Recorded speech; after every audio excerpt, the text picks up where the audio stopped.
Hello everyone, wedge অ্যাপের বিভিন্ন খুঁটিনাটি বিষয় নিয়ে আমরা যে ধারাবাহিক ভিডিওগুলো আপনাদের সামনে আনছি তারই একটি পার্ট হচ্ছে ক্যারিয়ার পাসপোর্ট। সুতরাং ক্যারিয়ার পাসপোর্ট কি এবং ক্যারিয়ার পাসপোর্ট কেন ট্র্যাডিশনাল সিভি থেকে স্ট্রঙ্গার সেটি নিয়ে চলুন একটু গল্প করি।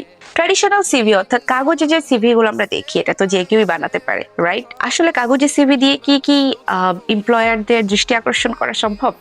এখন তো ডিজিটাল যুগ, সুতরাং আপনি যে কাজগুলো করছেন, আপনার যে এক্সপার্টি এরিয়া, সেই এক্সপার্টির এরিয়ার বিভিন্ন ছোট ছোট ভিডিও, ছোট ছোট ইমেজ বা হচ্ছে আপনি যে কাজে এক্সপার্ট সেগুলার যে সার্টিফিকেশনগুলো আছে বা সার্টিফিকেটসগুলো আছে, এগুলো যখন আপনি ডিজিটালি কোনো একটি প্রোফাইল তৈরি করার মাধ্যমে প্রেজেন্ট করছেন, এটাকেই আমরা বলছি ক্যারিয়ার পাসপোর্ট।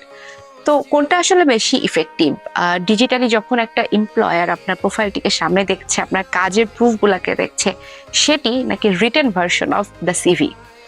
খুবই সিম্পল অ্যান্সার। এখন যেহেতু ডিজিটাল যুগ, সবাই চাইবে সবকিছু প্রুফ সহ একজন স্কিল প্রফেশনালকে হায়ার করতে।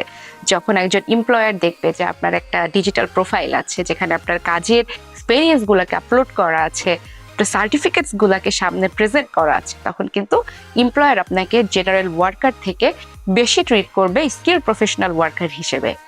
সুতরাং চিন্তা করে দেখুন, ট্র্যাডিশনাল সিভি যেটাকে আমরা পেপার সিভি বলছি, সেটা বেশি ইফেক্টিভ নাকি ওয়েজ অ্যাপের ক্যারিয়ার পাসপোর্ট?